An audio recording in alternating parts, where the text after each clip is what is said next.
नमस्कार। मेरा नाम है समीर दीमान। क्या आप जानते हैं कि देश में भारतीय सेना और रेलवे के बाद सबसे ज़्यादा ज़मीन का मालिक कौन है? वक्फ बोर्ड। जी हाँ, आप सही सुन रहे हैं, वक्फ बोर्ड।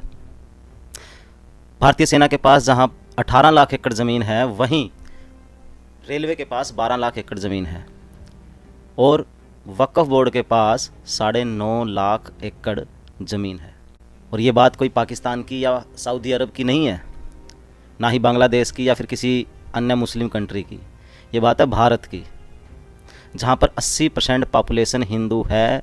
वहाँ पर तीसरे नंबर पर सबसे ज़्यादा ज़मीन का मालिक वक्फ बोर्ड है। और ये जो ज़मीन है ये डे बाय डे बढ़ती ही जा रही है। और अब हम इस पे थोड़ा विस्तार से बात करेंगे। मेरे कुछ दोस्त जानना चाहते होंगे कि वक्फ आखिर है क्या चीज़, वक्फ का मतलब क्या है। वक्फ अरबी भाषा के वकूफ़ा शब्द से बना है, जिसका अर्थ होता है ठहरना। वक्फ का मतलब उन संपत्तियों से, उन जायदाद से, चाहे वो चल हैं चाहे अचल हैं, से है जो मुसलमान धर्म के नाम पर दान करते हैं। जो इस्लाम को मानने वाले धर्मार्थ के उद्देश्य से दान करते हैं। आसान भाषा में ज़्यादा से ज़्यादा ज़मीन को हड़पना, अपने कब्ज़े में लेना, यही वक्फ का मुख्य उद्देश्य है। आपको पता होना चाहिए कि भारत से पाकिस्तान में गए मुसलमानों की जो ज़मीन थी वो भारत सरकार ने, उस वक्त कांग्रेस की सरकार थी, उन्होंने वो ज़मीनें वक्फ बोर्ड को दे दी। और 1991 के बाबरी विध्वंस की भरपाई के लिए कांग्रेस सरकार ने वक्फ बोर्ड को ज़मीन अधिग्रहण करने के असीमित अधिकार दे दिए। आपको जानकर बहुत ही ज़्यादा हैरानी होगी कि 2014 के लोकसभा चुनाव से ठीक पहले कांग्रेस सरकार ने राष्ट्रीय राजधानी दिल्ली में 123 पोस संपत्तियां, प्रमुख संपत्तियां वक्फ बोर्ड को उपहार के रूप में दी। कांग्रेस द्वारा वक्फ बोर्ड को असीमित अधिकार देने की वजह से वक्फ बोर्ड भूमाफिया की तरह एक के बाद एक देश की संपत्तियों को निगलता गया। और उसका नतीजा ये निकला कि जहां 2009 में वक्फ बोर्ड के पास सिर्फ 4 लाख एकड़ ज़मीन थी, वहीं 2024 आते आते वक्फ बोर्ड के पास 9.5 लाख के करीब ज़मीन हो गई।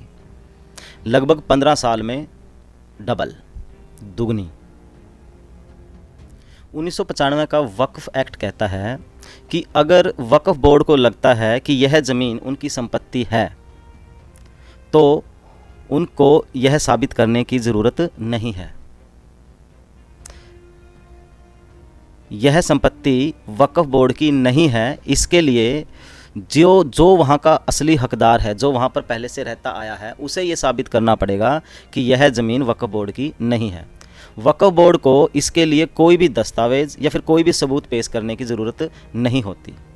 लेकिन जो उस ज़मीन का हकदार है, जो उस ज़मीन पर पहले से रहता आया है, उसी को ही सारे कागज़, सारे दस्तावेज़, सारे सबूत पेश करने पड़ेंगे। और अगर यह ज़मीन या फिर यह संपत्ति वक्फ बोर्ड की संपत्ति घोषित हो जाती है तो आप ना हाई कोर्ट जा सकते, ना सुप्रीम कोर्ट जा सकते, आप किसी भी कोर्ट में नहीं जा सकते उसके खिलाफ। आपको वक्फ बोर्ड को ही गुहार लगानी पड़ेगी, यानी कि अपने ही कातिलों से न्याय की गुहार, अपने ही कातिलों से न्याय की उम्मीद। अगर वक्फ का फैसला आपके खिलाफ जाता है तब भी आप किसी कोर्ट में नहीं जा सकते। आप जा सकते हैं ट्राइब्यूनल कोर्ट में, जो कि मुसलमानों का ही होता है। वहाँ पर भी अगर फैसला आपके खिलाफ आता है तो आप उस फैसले के खिलाफ सुप्रीम कोर्ट या हाई कोर्ट में चुनौती नहीं दे सकते। ट्राइब्यूनल कोर्ट का फैसला ही अंतिम फैसला माना जाएगा। कमाल की बात। मतलब आप ना सुप्रीम कोर्ट और ना हाई कोर्ट कहीं भी चुनौती नहीं दे सकते। है ना कमाल। जाते जाते आपको चलो एक छोटी सी घटना और बताता हूँ। छोटी सी तो क्या है तो बहुत बड़ी है। तमिलनाडु के एक गांव तिरुचेंदूर, डिस्ट्रिक्ट त्रिची की 90% ज़मीन, मतलब पूरे गांव की 90% ज़मीन वक्फ बोर्ड की संपत्ति घोषित कर दी गई। और वहीं गांव के अंदर एक 1500 साल पुराना मंदिर भी था। 1500 साल पुराना मतलब समझ रहे हो, इस्लाम धर्म के दुनिया में आने से भी पहले के मंदिर को भी वक्फ बोर्ड ने अपनी संपत्ति घोषित कर दिया, मतलब उस पर अपना मालिकाना हक जता दिया।